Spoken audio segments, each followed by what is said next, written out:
Chers frères et sœurs, Assalamu alaikum wa rahmatullah wa barakatuh. La thématique du jour est les avantages spirituels et personnels du repentir.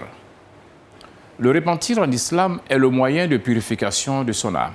Au-delà de cela, l'acte de repentir comporte de nombreux avantages spirituels et personnels. En vérité, le péché ne nuit qu'à son auteur et non à Allah. Comme l'affirme Allah au verset 111 de la sourate 4 à Nisa et les femmes, et je cite, « Quiconque acquiert un péché ne l'acquiert que contre lui-même, et Allah est omniscient et sage. » Ou encore au verset 30 de la sourate 42 à Shura, la consultation, et je cite, « Tout malheur qui vous atteint est dû à ce que vos mains ont acquis, et il pardonne beaucoup. » Fin de citation. Il est donc impératif de prendre la pleine mesure des nuisances des péchés sur soi, ici-bas et dans l'autre monde, et par ricochet la nécessité du repentir. La première et principale récompense du repentir est le pardon d'Allah. Lorsqu'on se repent sincèrement, et puisqu'Allah est miséricordieux et pardonneur, il accepte le repentir et efface tous les péchés. C'est pourquoi Allah invite au repentir, à le solliciter pour bénéficier de la rémission de nos péchés. Comme il affirme au verset 106 de la sourate 4 à Nisa et les femmes, je cite, « Et implore d'Allah le pardon, car Allah est certes pardonneur et très miséricordieux. » Fin de citation. À ce propos, la deuxième décade du Ramadan a pour objectif principal d'offrir aux croyants une belle opportunité de rachat de ses péchés.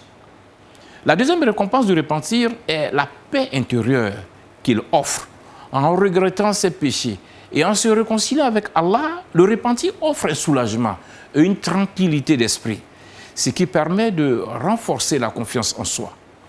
La troisième récompense du repentir est qu'il renforce les relations avec Allah et favorise la croissance spirituelle.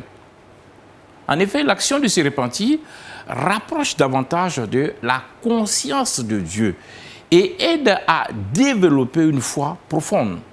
La quatrième récompense du repentir est qu'il protège contre les châtiments d'Allah. En se détournant des péchés, l'on peut éviter les conséquences négatives des actions passées. Par ailleurs, le repentir étant un processus continuel, il doit s'accompagner d'une disposition d'esprit et d'un certain nombre de comportements.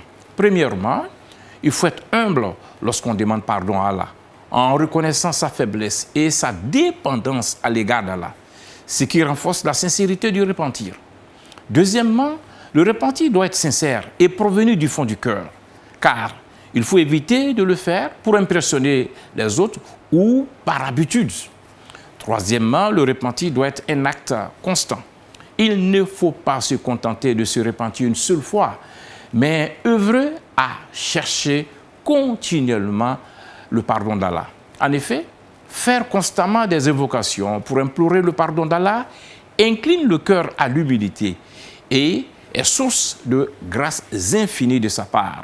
Car le prophète Mohammed sallallahu alayhi wa sallam affirme, et je cite, « Celui qui demande pardon à Allah de nombreuses fois, Allah mettra après chaque épreuve une issue heureuse et après chaque angoisse une sortie heureuse et lui donnera des richesses de là où il ne s'attendait point. » Fin de citation.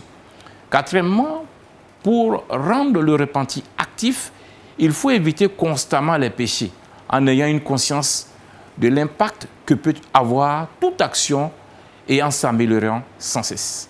Cinquièmement, il faut avoir confiance en la miséricorde d'Allah et en sa capacité à pardonner son serviteur.